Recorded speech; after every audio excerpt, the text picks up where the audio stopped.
안녕하세요, 효림파파입니다. 모두들 머릿속으로 꿈꾸고 생각합니다. 아이가 차분하게 앉아서 영어 원서를 들고 진지함에 미간을 찌푸리며 몰입하는 모습을요, 생각만 해도 흐뭇한 광경이지 않나요? 어떤 아이든지 그렇게 될 수 있고, 그와 관련된 영어 문자 읽기의 전제 조건에 대해서 말씀드리려고 합니다. 영어 문자 읽기를 시작하려면 그 전에 선행되어야 하는 조건이 4가지가 있습니다. 이 4가지를 100% 철저하게 지켜야 한다는 아닐지라도 어느 정도는 지켜야지만 큰 어려움 없이 아이가 영어 문자 읽기를 시작하고 수월하게 문자 읽기를 할 수 있게 되며, 또한 효율도 좋고 효과도 좋습니다. 영어 문자 읽기의 조건은 우리나라에서 영어를 습득하는 환경, 즉 모국어가 영어가 아닌 환경에 주로 적용되니 참고하시면 좋을 것 같습니다. 첫 번째 조건은 바로 아이가 한글을 읽을 수 있어야 한다입니다. 그 이유는 크게 2가지가 있는데요. 첫 번째 이유는 아이가 우리나라에 거주하면서 우리말에 노출되는 양이 영어에 비해서 압도적으로 많기 때문입니다. 언어 습득은 양에 비례한다는 것을 꼭 기억하셔야 합니다. 우리말을 영어보다 많이 들을 수밖에 없는 환경이기 때문에 우리말 읽기가 먼저 일어나야지 그보다 더 적게 들은 영어를 읽을 수 있다는 의미입니다. 우리말을 생후부터 지금까지 이렇게 들었는데도 우리말 읽기가 되지 않는다는 것은 아직 아이가 문자 읽기 자체를 할 준비가 되지 않았다는 것을 의미합니다. 우리말보다 훨씬 더 적게 듣고 보았는데 영어 읽기가 가능할 리가 없다는 것이죠. 한글 읽기가 선행되어야 하는 또 다른 이유는 바로 우리말과 영어를 비교했을 때 우리말이 훨씬 더 읽기 쉬운 난이도를 가지고 있다는 것입니다. 우리말은 특정 자음, 모음이 어떤 환경에서나 동일한 소리로 발음이 됩니다. 예를 들어서 성기홍, 제 이름입니다. 이런 단어가 있다면 모음 오, 홍의 오가 있죠. 오를 읽을 때 A라는 사람은 성기홍이라고 읽고, B라는 사람은 성기훈이라고 읽고, C라는 사람은 성기헝이라고 읽지는 않는다는 의미입니다. 하지만 영어는 다릅니다. 영어는 A라는 모음은 최소 6개 정도의 소리를 지니고 있으며, 때때로 학자마다 혹은 전문가마다 8개 이상의 다른 소리로 발음이 된다고 하기도 합니다. 그만큼 영어 문자 읽기 난이도 자체가 우리말보다 어렵기 때문에 우리나라에서 영어를 아무리 많이 노출한다고 해도 우리말을 더 빨리 읽는 것이 일반적이라고 볼 수 있겠습니다. 영어 문자 읽기의 2번째 전제 조건은 바로 나이입니다. 저도 이 부분에 있어서 시행착오를 겪은 적이 있는데요. 그래서 아이가 영어를 멀리할 뻔했고 거부감이 확 생기기도 했었죠.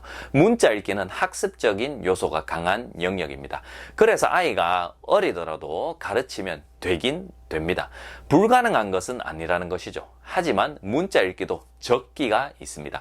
아이의 적기에 맞춰서 문자 읽기를 진행한다면 훨씬 더 적은 시간으로 훨씬 더 큰 효과를 거둘 수 있으며, 아이가 영어를 대하는 태도도 긍정적일 것입니다. 하지만 그 적기를 지키지 않으면 아이가 영어를 밀어내거나 싫어할 수도 있으며 그 효율 또한 좋지 않다라는 의미입니다. 예를 들어 영어 문자 읽기에 있어서 이만큼을 습득하려 할 때 4살 때는 10시간이 걸린다면 7살 때는 30분 만에 할 수 있다는 의미입니다. 제가 생각하는 영어 문자 읽기의 적기는 6세에서 9세 사이입니다. 6세에서 9세 사이인 이유 중 하나는 바로 아이가 이쯤 되면 문자를 보고 일정 규칙을 암묵적으로 파악할 수 있으며 문자를 읽을 수 있는 인지적인 능력을 갖추기 때문입니다. 상황에 따라서 아이에 따라서 더 빨리, 더 늦게 읽을 수도 있으니 연령은 조금 유동적으로 생각하시면 좋을 것 같습니다. 3번째 전제 조건은 영어 문자 읽기를 하기 전에 충분한 영어 노출이 되어 있어야 한다는 것입니다. 우리말을 생각해 보시면 편합니다. 우리말은 아이가 태어나서부터 대략 만 4에서 5년 동안 많이 듣고 그 후 문자를 터득하게 됩니다. 말을 바꾼다면 이미 4, 5년 정도 들어서 우리말을 자유롭게 듣고 말할 수 있는 능력이 갖춰진 상태라는 것입니다. 이런 상황에서 한글을 가르쳐 준다면 아이는 자신이 알고 있는 그 소리가 어떤 식으로 표현이 되는지 쉽게 파악할 수 있을 것이며, 새로운 것을 배운다기보다는 완전히 새로운 것이 아니라 기존에 알고 있는 소리나 우리말 지식에 어떻게 문자로 표기되는지를 추가해 주는 것입니다. 이미 알고 있는 우리말이 어떤 형태로 표현이 되는지 아이 스스로 머릿속에 있던 것을 문자의 형태로 발견하는 것입니다. 문자 읽기의 네 번째 전제 조건은 바로 아이가 문자에 관심을 가질 때입니다. 대략 6세 이후 그 언젠가 아이는 문자에 서서히 관심을 가지곤 합니다. 더 이를 수도 더 늦을 수도 있지만요. 아무래도 아이가 문자에 전혀 관심을 가지지 않을 때 하는 것보다는 문자 읽기에 관심을 가질 때 하는 것이 훨씬 더 효과적이겠죠. 그래서 아이가 문자 읽기에 관심을 보이는 그 신호들을 부모님께서는 잘 캐치하실 필요가 있습니다. 가장 대표적인 문자에 대한 관심이 바로 한글을 읽고 싶어 한다는 것입니다. 한글도 문자이니까요. 또 다른 예시로는 영어 글을 보면서 엉터리로 읽는다든가 혹은 영어를 어떻게 읽는지 알려달라고 묻는 경우입니다. 이런 신호들이 보이면 아이가 문자 읽기를 하고 싶구나로 받아들이셔도 좋습니다.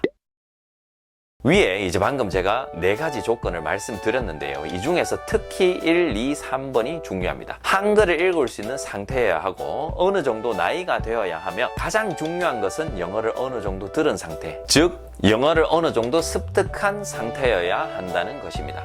이런 조건을 충족하지 않은 채 문자 읽기를 하게 되면 부모와 아이가 노력은 노력대로하고 결국은 영어를 밀어낼 수도 있으며 소득도 적거나 없는 결과로 이어질 수 있으니 전제 조건을 꼭 숙지하시고 실천한 후 문자 읽기를 하는 것을 권해드립니다. 오늘도 끝까지 시청해 주셔서 감사드리며 내용이 괜찮았다면 좋아요 한번 누르고 구독도 한번 누르시면 저에게도 큰 힘이 될 것 같습니다.